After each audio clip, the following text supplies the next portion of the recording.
जय गुरुदेव। हमने कल वह उपदेश सुना जहाँ पे वशिष्ठ ऋषि ने शिव जी की और उनके एक गण की, भृंगीश नाम के गण की कहानी बताई। और वहां पे अ, वशिष्ठ ऋषि ने ही श्री राम जी को बताया कि हे श्री राम जी, आप महाकर्ता, महाभोक्ता और महात्यागी बनो। हमने कल उसके बारे में भी देखा, महाकर्ता क्या होता है, महाभोक्ता क्या होता है, महात्यागी क्या होता है। योग वशिष्ठ के ये सबसे सुंदर सूत्र है। जिसने यह सूत्र अपने आप में पा ली, अपने हर कृति में देखा कि मैं महाकर्ता हूं, तो जीवन में जो भी कार्य कर रहे हैं, छोटा सा छोटा कार्य भी हो, वो हम 100% देके उसमें कहीं पर भी बिना कोई कॉम्प्रोमाइज किए और सबसे श्रेष्ठ तरीके से करेंगे। हमारा हर क्षण जीवन का हम देखेंगे कि हम किसी अच्छे कार्य में लगा रहे हैं। ये नहीं हो कि बैठे हैं, कुछ काम नहीं है, इस तरह से टाइम पास करते बैठ रहे हैं।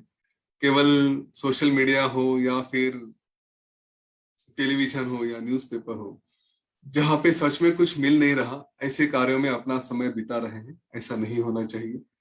श्रेष्ठतम कार्य हमारे जीवन में हर सेकंड में हो। देखिए, जीवन ये एक एक क्षण से खत्म होते जा रहा है, तो इस बात का अनुभव रहे, इस बात का एहसास रहे और वो हिसाब से अपना हर क्षण सुंदर बनाए, हर क्षण उपयोग में लेकर आए। ये पहला। उसके बाद फिर महाभोक्ता के बारे में बताया गया कि महाभोक्ता ये जीवन में जो भी आएगा उसका आनंद ही लेगा, चाहे वो दुख हो चाहे वो सुख हो।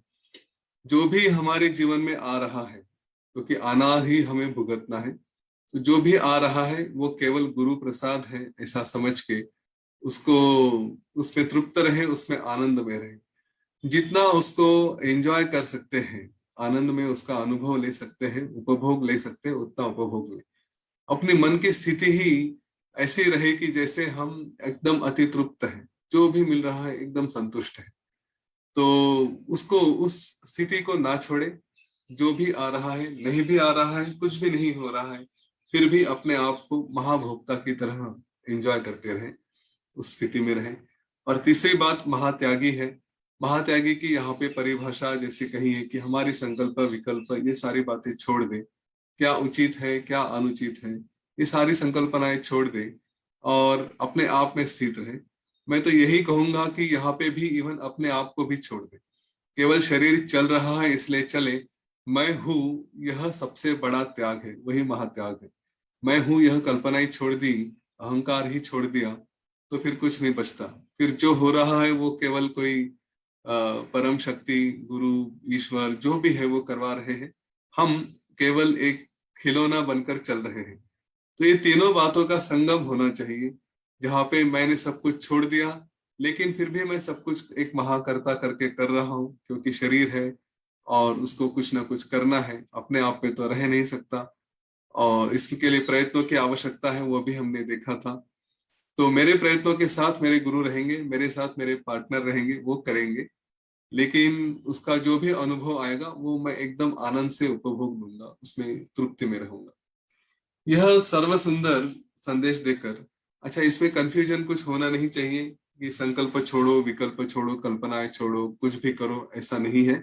यहाँ पे जो गुरु वचन शास्त्र है उसके अनुसार हमें चलना है, उसको कभी भूलना नहीं। वही, क्योंकि इसीलिए हम यहाँ पर ये सारे कार्य कर रहे हैं। अगर इनको छोड़कर हम कुछ करेंगे तो निश्चित तौर पे कहीं ना कहीं वासनाएं, नियति हमको बांध के रखेगी और हम फंस जाएंगे। तो कोई भी हो, कितने भी श्रेष्ठ पद पे हो, शास्त्र वचन, गुरु वचन को कभी छोड़ना नहीं, उसका त्याग कभी करना नहीं, इस बात का ध्यान रखें। इस पर आगे जाकर वशिष्ठ ऋषि श्री राम जी को कहानी सुनाते हैं, उनके पूर्वज इक्ष्वाकु की और मनु की। तो यहाँ पर बता रहे हैं कि एक बार देव सभा हो रही थी, वहां पे मनु बैठे थे, उसके पास इक्ष्वाकु गए, उनकी पूजा की और यही जो प्रश्न हमें साधारणतया पढ़ रहे हैं कि उन्होंने भी वही प्रश्न पूछा कि यह सृष्टि कहाँ से आई, इसका उगम क्या है, कब तक है, कहाँ तक चलेगी, और मुझे ऐसा लग रहा है कि इसमें बंधन में हूँ, तो मैं इससे कैसे मुक्त हो सकता हूँ। उस पर मनु ने कहा कि ये अच्छा हुआ जो काफी समय बाद तुम्हारे मन में विवेक जागरूक हुआ, तुमने यह प्रश्न पूछा। उन्होंने कहा कि हे राजन, ये जो भी तुम दृश्य देख रहे हो, यह एक तरह से है ही नहीं, ऐसा समझो। क्योंकि इसका कारण क्या है, आज जैसे हम पूछ रहे थे, बात कर रहे थे कि कुछ है तो उसका कारण पूछते जाओ। Why this, why this, why this. हाँ, हर प्रश्न, हर जो भी उत्तर आता है उसके पीछे अगर वाई वाई या उसका ओरिजिन समझने लगे तो पता चल जाता है कि यहाँ पे कुछ है ही नहीं। जो कुछ भी है वो केवल एक सत ही है, वही यहाँ पे है, उसके से और कुछ नहीं। ऐसा मनु ने उनको बताया। फिर कहते हैं कि यहाँ पे अगर कुछ है तो वह केवल निर्विकार निर्विकार विकल्प रहित चैतन्य ही है। वही इस सृष्टि रूप से हमारे सामने है। और उसमें तुम कभी बंधन में मत आना। जो भी बंध की कल्पना है या मोक्ष की कल्पना है, संसार का जो भी भय है, वो सारा छोड़कर केवल ब्रह्म रूप होकर अपने आप में स्थित रहो। इन सारी बातों में उलझना मत। स्वाभाविक है कि हम ये जो विरुद्ध कल्पनाएं होती है उसी में हम फंस जाते हैं। तो कहते हैं कि इन सारी कल्पनाओं में मत रहना। ये दोनों बातें एक तरह हमें बांधती भी है, एक तरह हमें छोड़ने के लिए भी बताती हैं। तो इसमें मत फंसो। यह परमेश्वर के बारे में भी उन्होंने बताया कि यह आत्मा, उसका ज्ञान हमें कैसे हो सकता है। तो बताते हैं कि परमेश्वर यह केवल शास्त्र और गुरु से ही मिलता है, ऐसा नहीं। कई जगह यह बोला है कि गुरु कृपा होनी चाहिए, उसके सिवा नहीं होगा। लेकिन कुछ कुछ परिस्थितियों में, जैसे हमने कर्कटी की परिस्थिति देखी थी कि जहाँ पे अपनी ही बुद्धि, अपनी ही मार्गदर्शक बन जाती है, वही गुरु बन जाती है। तो वह बात भी इक्ष्वाकु को मनु बताते हैं कि वो आत्मा, हमारा जो आत्मज्ञान है, वो अपने सात्विक बुद्धि से भी हमें मिल सकता है। जो पुरुष इस मार्ग पे चलते हैं वो अपने शरीर के बारे में कोई अभिमान भी नहीं पकड़ते और ना ही कोई त्याग करते हैं। उनकी अपने जो शरीर के बारे में, इंद्रिय के बारे में ऐसा कोई यह मेरा यह पराया, ऐसा कोई उनका कोई मत नहीं होता। केवल सात्विक वृत्ति से वो रहते हैं। वो अपने शरीर के बारे में, इंद्रियों के बारे में कभी भी उनका तिरस्कार नहीं करते। उपवास वगैरह का अतिरेक करके उनको तकलीफ भी नहीं देते। वो अपने शरीर के इंद्रियों को, उनका जैसा स्वभाव है उसी की तरह उन्हें अपने आप में रहने देते। उनको जो भी रस ग्रहण करना है, जो विषयों में उलझना है, वो उलझने देंगे। लेकिन मन से, अंदर से पूरा उसके बारे में यूं कहेंगे उदासीन रह के, उससे दूर रह के वो अपने आप में स्वस्थ रहते हैं। उनके मन कभी इन बातों में उलझता नहीं, उनमें वो उससे अलिप्त रहता है, दूर रहता है। और इसी से उस व्यक्ति को, उस मनुष्य को शांति मिलती है। तो ये स्वाभाविक है, हम अपने इंद्रियों को रोके नहीं। हम जो भी है अपने परिवार में है, अपने रोल में है, उसको देखें। इंद्रिया अपने अपने कार्य करेंगे, उनको करने दें। अपने मन को बताएं कि उससे दूर रहे करके, उसके में फंसना नहीं। कभी ये प्रश्न आता है कि मन ही इंद्रियों को काम करवाता है, वरना इंद्रिय अपने आप से काम नहीं कर सकते। यह बात कभी हमें लगती है। तो ये दोनों बातों को समझना चाहिए कि मन को पूरी तरह से डिटैच करके इंद्रियों को अपना काम करने दें। कभी यूजुअली लोग उसके निगेटिविटी में चले जाते हैं। मैंने कल भी बताया था कि इस तरह के बंधन में होते कि नहीं, मैं ये नहीं खाऊंगा, वो नहीं खाऊंगा, ऐसा नहीं करूंगा, वैसा नहीं करूंगा, और वो त्याग का भी अभिमान पकड़ते हैं। तो उससे अपने आप को बचाएं। जो उस समय जो भी उचित है वो करें। इसमें हमें अगर वो खोत्थ राजा की भी कहानी याद है कि जिसमें मेरे ख्याल से वो बलि की कहानी थी। उसमें उसके पिताजी ने, विरोचन ने बताई थी कि इंद्रियों को थोड़ा एकदम से तोड़ना मुश्किल है। हम अभी अपने जीवन में किस परिस्थिति में है वो देखें। इंद्रियों को अचानक से तोड़कर, सब कुछ छोड़कर ये हठ योग जैसी बातें ना करें। इसको जो जो भी चाहिए थोड़ा थोड़ा उसको देते रहे, लेकिन उसको अलर्ट भी करे कि इससे अपने आप को बचाए। इसको मन को ज्यादा उसमें उलझने ना दे। दोनों तरह से बैलेंस रखें, संतुलन रखें और अपने जीवन को आगे बढ़ाए। इसके बाद मनु ने कहा कि देखो, समाधि का ही अभ्यास यह मुख्य अभ्यास है, और इसी से तुम इस जीवन मुक्ति की स्थिति को प्राप्त कर सकते हो। मुझे यह पसंद है, मुझे यह ना पसंद है, ये सारा उस दुख परंपरा का बीज होता है। वही है कि जिसकी वजह से हम उसमें फंस जाते हैं। समाधि की अभ्यास से हम सारे दृश्यों को भूल जाए, यही इसका उपाय होता है। इसी से हमारे सारे दुख यह दूर हो सकते हैं।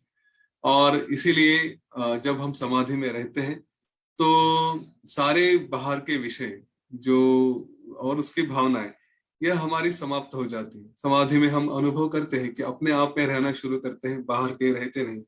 तो उसी से स्वाभाविक है कि हमें यह पसंद है या ये ना पसंद है, इसको राग और द्वेष कहते हैं, अटैचमेंट और हेट्रेड, या फिर उसको हम तिरस्कार कहते हैं। ये सारी बातें अपने आप चली जाती है, वो अपने आप में नहीं रहती। और इसीलिए जो पहले से कभी हमारे जीवन में विषय आते थे, जो हमारे संस्कारों की वजह से हैं, जो पूर्व संचित हैं, वो सारे विषय समाप्त हो जाते हैं, क्योंकि हम समाधि में उसको धीरे धीरे धीरे धीरे त्यागना सीख जाते हैं, छोड़ना सीख जाते हैं। और इसी वजह से मनुष्य ये अत्यंत तरल सूक्ष्म ऐसे अवस्था में पहुंचने में अग्रसर होता है, उस तरफ चला जाता है।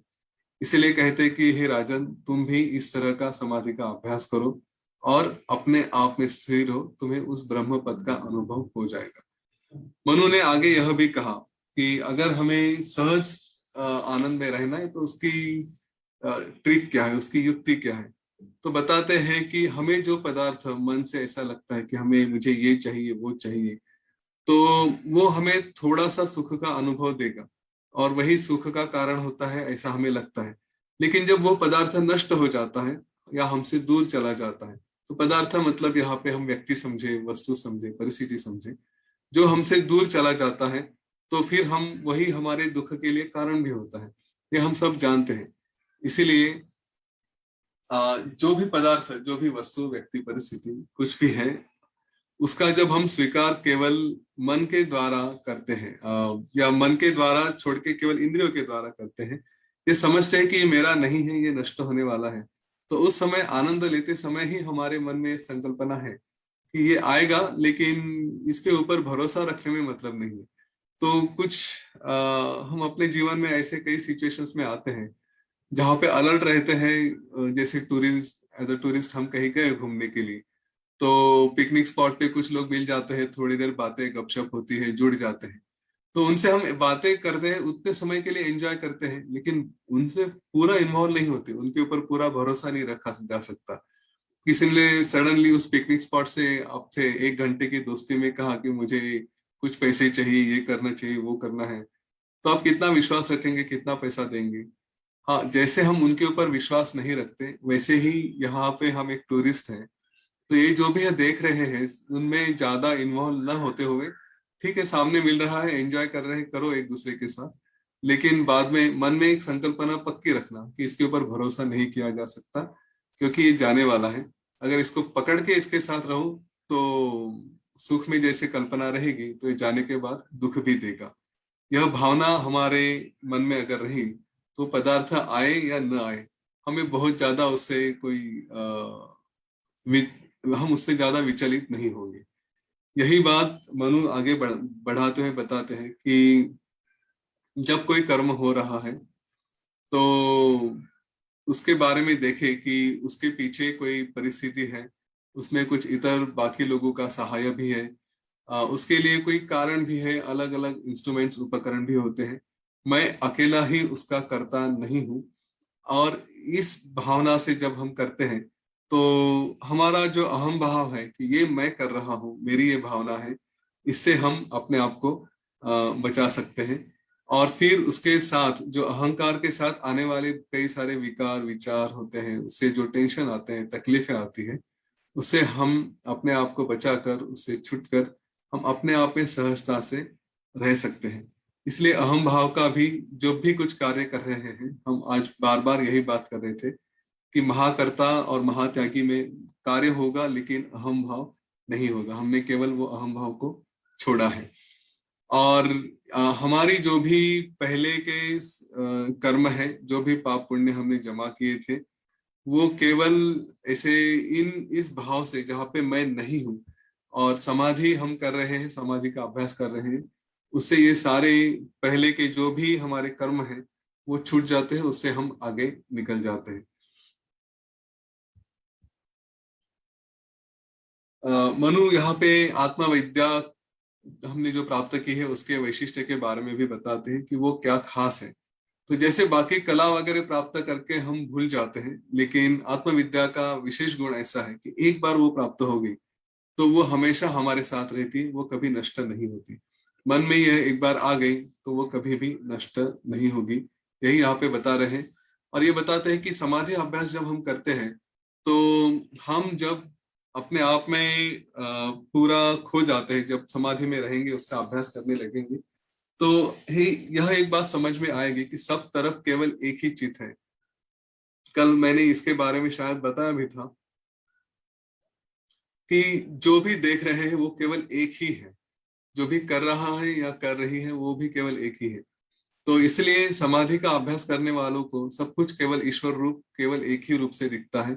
उन्हें यह समझ में आता है कि जो भी देख रहे हैं, जो भी मन का खेल चल रहा है, वो केवल उसी का मैंने एक शब्द उसका उपयोग किया था कि ये केवल आत्मविलास है। ये केवल उसी की तौर से जो खेल रचाया जा रहा है वही खेल हम देख रहे हैं, हमें उसमें और कोई इन्वॉल्वमेंट नहीं होती। और यही हमारा मोक्ष की परिभाषा होती है। मोक्ष मतलब हम सब जगह हैं। मोक्ष नाम की कोई ऐसी जगह नहीं, या कोई स्थान नहीं, या कोई समय नहीं कि जहाँ पे चले गए और समझे कि मोक्ष। कि कई बार हमारा मोक्ष की कल्पना होती है कि मुझे मृत्यु के बाद मोक्ष मिलना चाहिए, हाँ इसीलिए हम सब कुछ करते हैं, हम इसीलिए गंगा जी में जाके नहाते, या जो भी है सारे व्रत तप जब तीर्थ यात्रा सब हम उसी के लिए करते हैं, मोक्ष के लिए। जब पूछे मोक्ष मतलब क्या है, तो उसकी कल्पना कोई, उसके डेफिनेशन कोई बता नहीं सकता कि हाँ यहाँ पे जाए फिर वहां पे मोक्ष है करके, ऐसा नहीं है। यह जो केवल साक्षात्कार की हमारी भावना होती है, जहाँ पे हमारा अहंकार पूरी तरह से नष्ट हो चुका है, यह हम बाहर के दृश्यों में नहीं फंस रहे हैं, ना ही हम किसी बात को अलग समझते हैं, उसमें कोई विविधत्व नहीं है। ऐसी स्थिति है जहाँ पे हम सब कुछ छोड़ के अपने आप में बैठे, वही हमारी मोक्ष की परिभाषा है। जो यह समझते हैं वो फिर विवेकी पुरुष, आज जैसे मैंने आपको बताया, वो फिर कई सारे सिद्धांत, कई सारे डिस्कशंस इससे भरे हुए शास्त्रों के अलग अलग विचारों में या उसके जंगल में वो भटकते नहीं। वो अपने आप में स्थिर रहते हैं, सारी कल्पनाओं का, संकल्पनाओं का त्याग छोड़ देते हैं, और इसीलिए वह ज्ञानी पुरुष अपने आप में सम और शाश्वत रूप में स्थित हो जाते हैं। वो कभी बाकी मतलब जो अननेसेसरी बातें हैं उसमें इन्वॉल्व नहीं होते। इसलिए थोड़ा सावध रहे। हमें पहला जो हमारा गोल है वो योग वशिष्ठ पढ़ते हुए कई बार हम मिसगाइड होते हैं। कई बार लोग यह कंफ्यूज होते हैं कि आप बहुत ज्यादा बता रहे हैं या समझ में नहीं आ रहा है। तो हम कौन से एंगल से पढ़ रहे हैं उसको देखें। हमारा अभी का उद्देश्य वेदांत का अभ्यास नहीं है। योग वशिष्ठ में योग वेदांत का भी अभ्यास दिया है, वो हमारा उद्देश्य नहीं है। तो हमारा उद्देश्य अभी फिलहाल यही है कि हम केवल इसमें से जो हमारे काम का ज्ञान है वो ले। इसलिए ये प्रश्न बार बार मन में आना चाहिए कि जो बताया है ये तुरंत उपयोगी है या फिर किसी और के लिए भी ये हो सकता है। अगर हमारे लिए नहीं तो छोड़ दो। तो ऐसे जो आत्मज्ञानी होते हैं उनका वर्तन कैसे होता है, वो इस जीवन में कैसे जीते हैं, इसके बारे में भी बता रहे हैं कि जो आत्मज्ञानी है वो उन्हें जो ऐसे ही बिना किसी चाह के सहजता से जो प्राप्त हुए उससे अपने शरीर को चलाएंगे। जहाँ पे जो मिलेगा वो खाएंगे, जहाँ पे उनको नींद आ जाएगी वहां पे सो जाएंगे। उनके लिए कोई किसी विषयों की आशा नहीं रहती, वो अपने सम्राट जैसे रहते, अपने आप में तृप्त रहते। यह बात फिर से बताना चाहूंगा कि करना, ये सारी बातें हमारे कंट्रोल में हो सकती है, प्रयत्न हमारे हैं, हम जो चाहे कर सकते हैं। इसका अर्थ ये नहीं कि हम अपना जीवन छोड़ दें और चले रहे एक बैरागी जैसे जंगल में पड़े हैं, जो आएगा वो खा लेंगे, जहां पे सोने को मिलेगा वो सो लेंगे। नहीं, हमें जीवन नहीं त्यागना है, हमें यह जीवन जीना है और अच्छे से जीना है, श्रेष्ठतम पद्धति से जीना है। तो वही जो आत्मज्ञानी होते हैं वो, उन्हें कोई नियम और इसका बंधन नहीं होता, ऐसे यहाँ पे कहा है। ना वर्णाश्रम के नियम है, ना सामाजिक प्रतिष्ठा है, इनसे उनको कोई फर्क नहीं पड़ता। वो नियमों से चलने वाला हो या ना हो, उसके लिए ये सारे भेद समाप्त होते हैं। फिर भी हमें नियमों से चलना है, क्योंकि लोग हमें आदर्श मानते हैं। हम अकेले नहीं हैं, हम संसार में हैं। इस बात का ध्यान रहे। ये जो अंदर से कल्पना होती है, घर में हम कई बार नियमों का पालन करने के लिए कई बार इंसिस्ट करते हैं, आग्रही होते हैं कि ऐसा ही होना चाहिए, वैसा ही होना चाहिए, ऐसे नियम होते हैं, वैसे नियम होते हैं। तो परिस्थिति अनुसार आत्मज्ञानी वर्तन करते हैं, वो नियमों को देखेंगे। लेकिन अगर उसमें कोई, जैसे भगवान की पूजा करनी है, अब नियम है कि उसके लिए फूल चाहिए, आज फूल नहीं मिले तो क्या फिर पूजा नहीं होगी, या हम गुस्सा करेंगे, चिल्लाएंगे? तो नहीं, ठीक है, नहीं किसी बात की वजह से हो सका तो छोड़ दो, ऐसे ही चल जाते हैं। तो उसमें वो फंसते नहीं बंधनों में, ये उसका सारांश है। उनके मन में कभी किसी बातों की वजह से, किसी लोगों की वजह से वो कभी संताप उनमें होता नहीं। वो अपने आप में शांत होते हैं। किसी कार्य की वजह से भी वो विचलित नहीं होते। अपने आप में रहने की वजह से उनकी किसी ने पूजा की तो भी उन्हें कोई ऐसी बहुत ज्यादा प्रशंसा करेंगे, ऐसी बात नहीं है।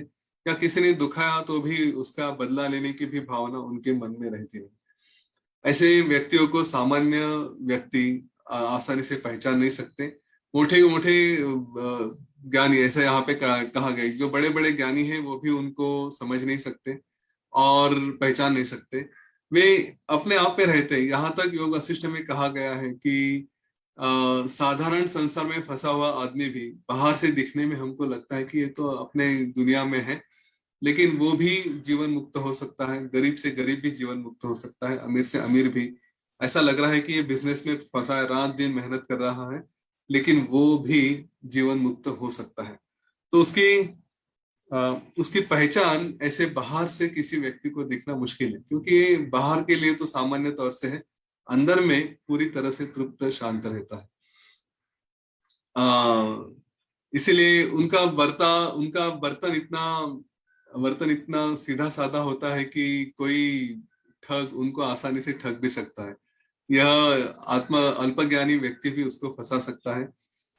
इसका जो अंत है वो कभी किसी तीर्थ क्षेत्र में होगा, या किसी अमंगल स्थान पे भी हो सकता है। तो इस व्यक्ति का जीवन जिस तरह से चल रहा है, उसको उससे कुछ फर्क नहीं पड़ता। कहाँ पे जन्म हुआ, कहाँ पे मृत्यु हुआ, उससे उनके शरीर में कुछ नहीं होता। यह शरीर कभी मृत्यु पड़े या वो अनंत काल तक रहे, वो केवल वासना मुक्त होने की वजह से, अपने आप में ही ज्ञान की वजह से वो मुक्त होता है। उसको शरीर का क्या हो रहा है, किधर हो रहा है, कोई फर्क नहीं पड़ता। और मनु ने इससे कहा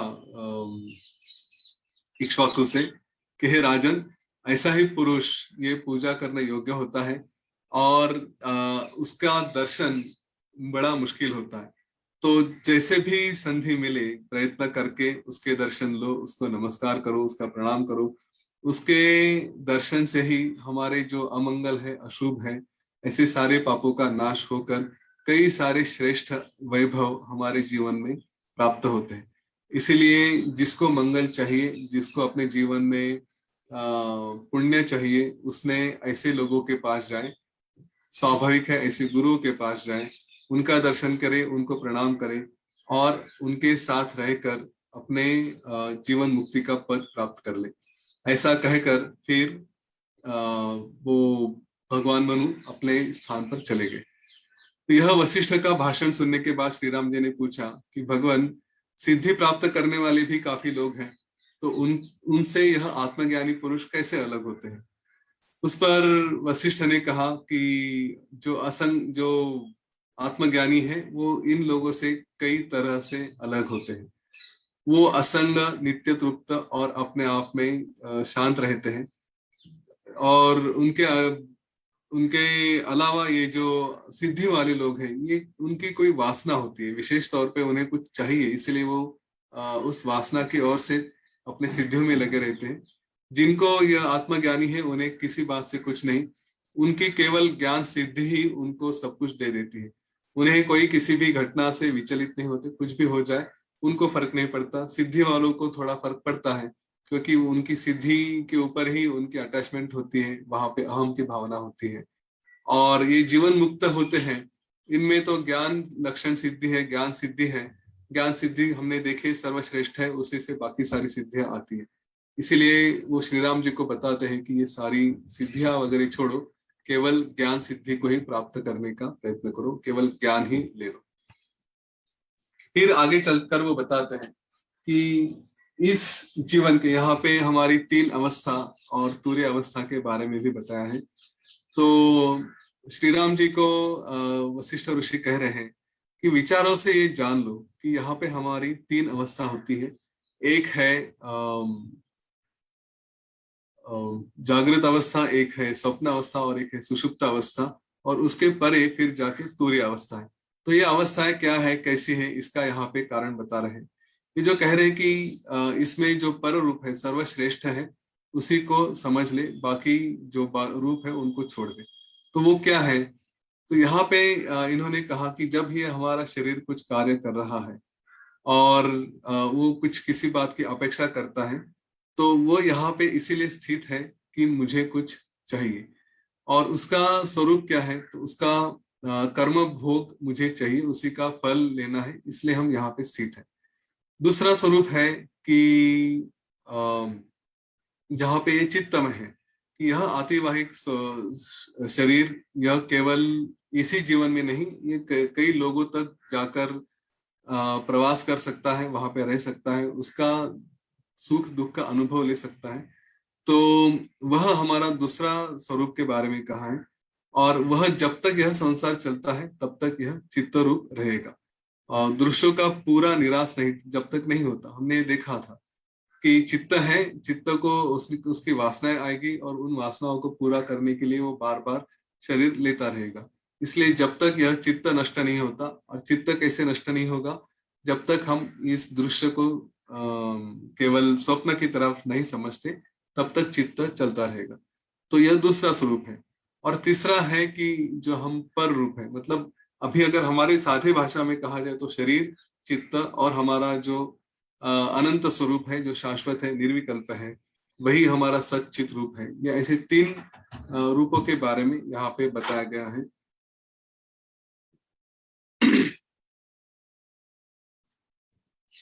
और उसी का ये तीन बातों का वर्णन यहाँ पे कर रहे हैं। तो वशिष्ठ ऋषि ये कहते कि ये तीसरा जो है वही हमारा तूर्य पद होता है, उसी में हमें स्थिर होना है। तो श्री राम जी ने पूछा कि ये जागृत स्वप्न सुषुप्ति यहाँ पे समझते हुए भी तूर्य पद कैसे होता है, उसके बारे में मुझे थोड़ा बताइए, वो अलग क्या है? तो इस पर वशिष्ठ कहते हैं कि ये जो मूल स्वरूप जो तूर्य रूप है, इसके ऊपर जागृत और स्वप्न, इनका कुछ प्रभाव होता है, और इसी में हमारे एक अहम भाव की भी एक अपेक्षा होती है। तो जागृत और स्वप्न में कैसे होता है? तो कहते हैं कि यहाँ पे जागृत और स्वप्न में जो कल्पनाएं होती है कि यह मेरा, वो पराया, ये इसका हम अनुभव लेते हैं, जागृत में भी और स्वप्न में भी। इन दोनों में हम इन बातों का अनुभव करते हैं कि कुछ देख रहे हैं, तो वहां पे वो मैं आता है, अहम भाव आता है, यह एक है।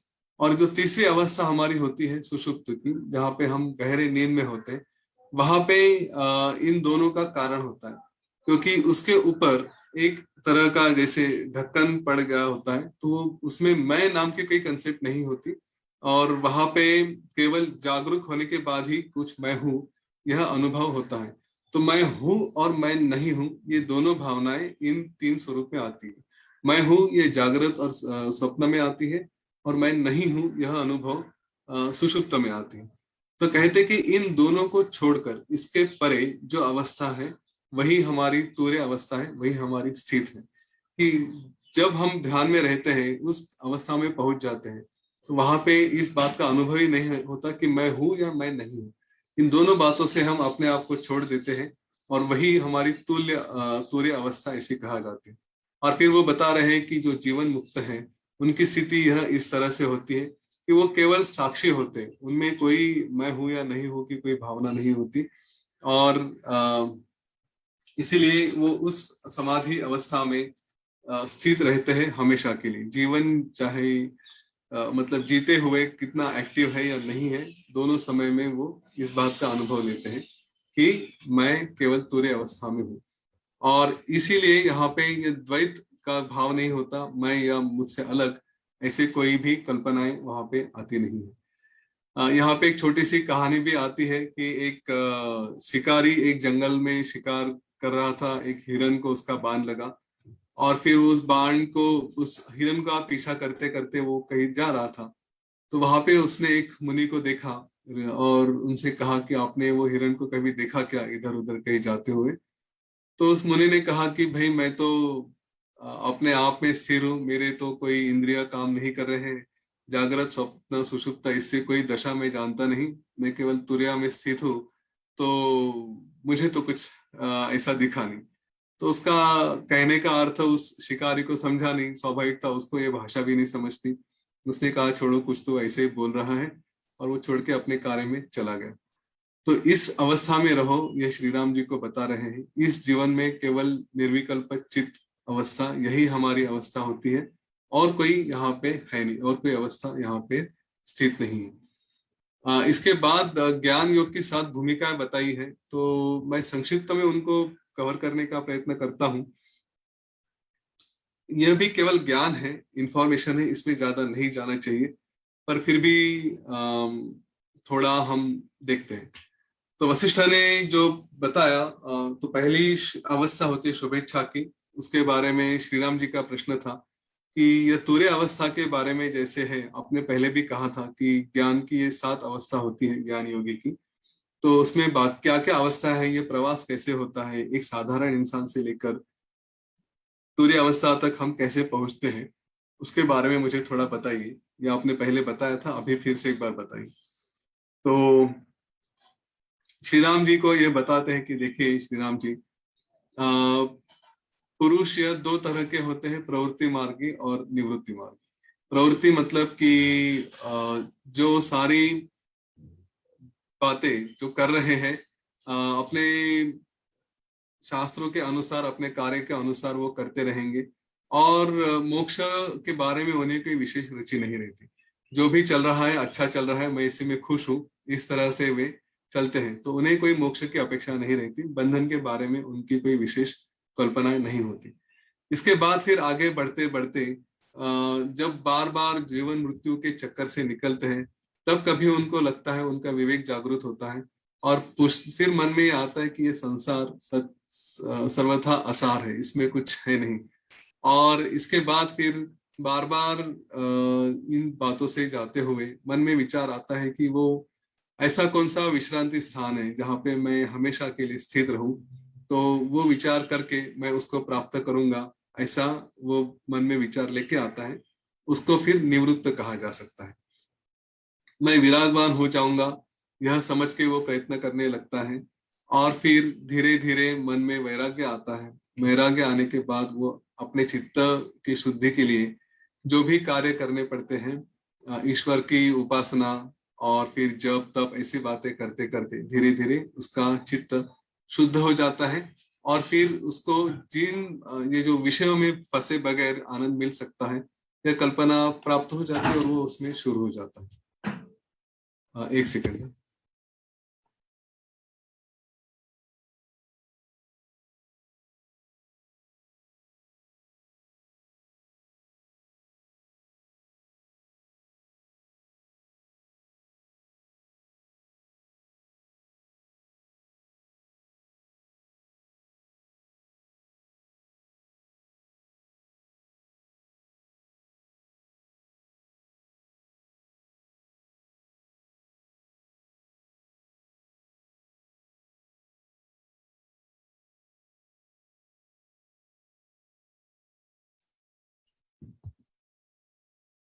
क्षमा करें।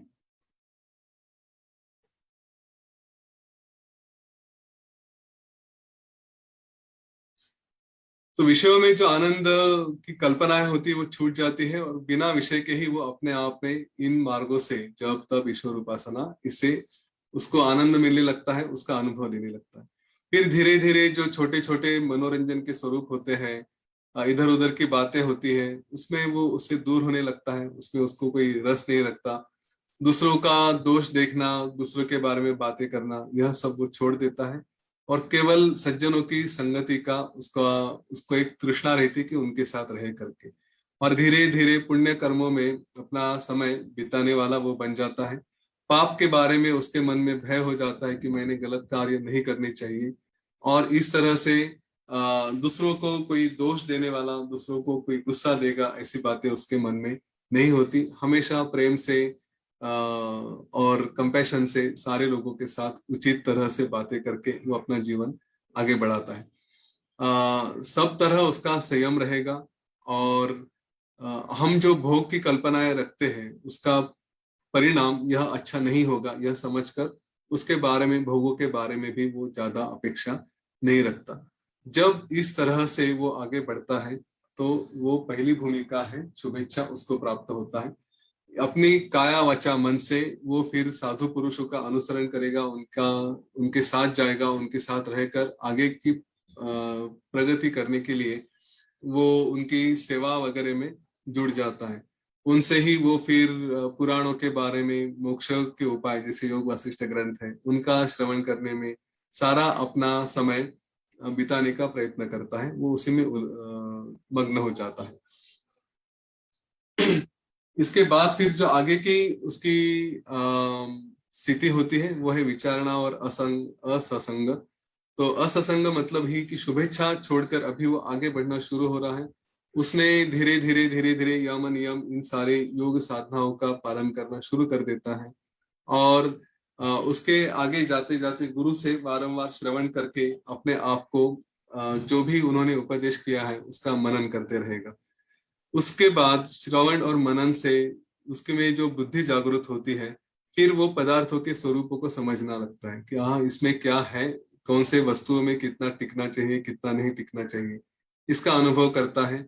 और फिर आगे जाकर योगी गुरुजन सज्जन इनके साथ रहकर धीरे धीरे धीरे धीरे अगली परिस्थिति में जो कि विचारणा है उसमें वो जो अगली स्थिति है उसमें चला जाता है। तो विचारणा भूमिका जो उसकी है उसमें ये सब मैंने ज्ञान लेने की प्राप्ति की, गुरु से प्रश्न किए, उनसे इंफॉर्मेशन लेने का प्रयत्न किया, वो यह भूमिका बन जाती है। फिर इसके भी आगे वो चला जाता है, वो जो असंशक्ति है या असंग है उसमें पहुंचकर वो और ध्यान वगैरह का अभ्यास करने की इच्छा से वो कहीं और जाकर स्थित होता है।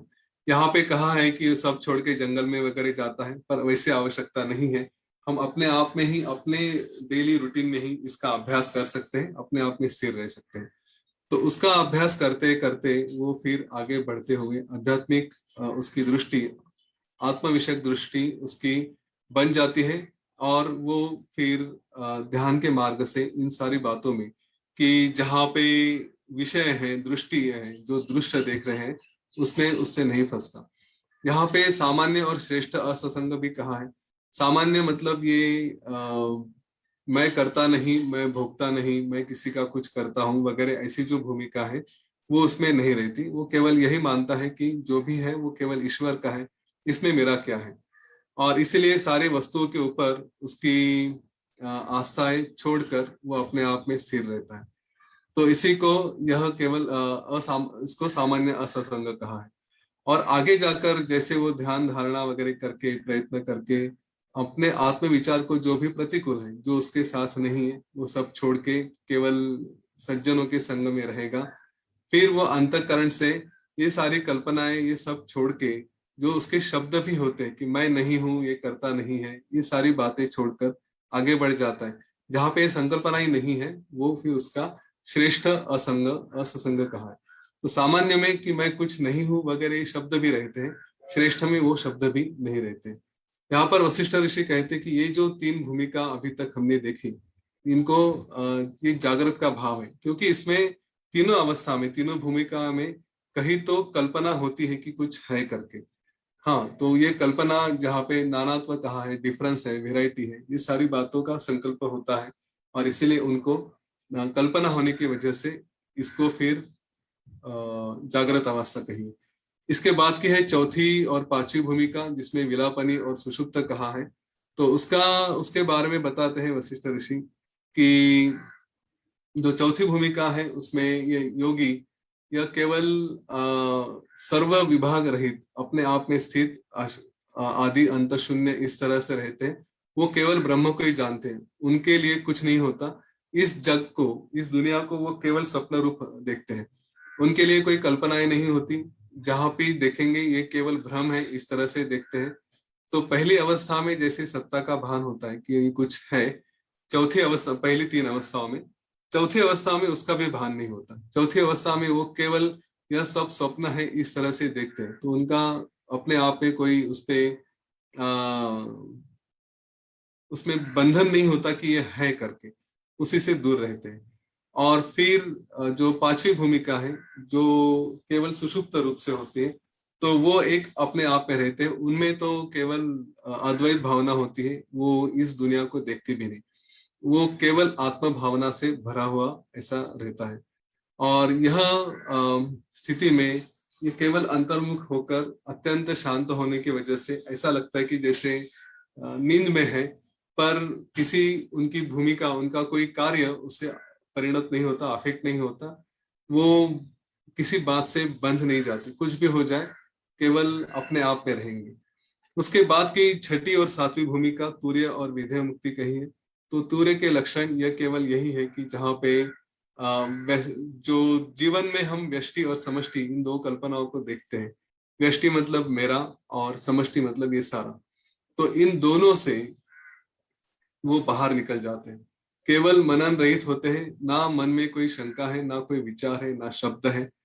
पूरी तरह से ये अत्यंत सुंदर अनुभव है, जिसको बहुत ज्यादा शब्दों में वर्णन नहीं किया जा सकता।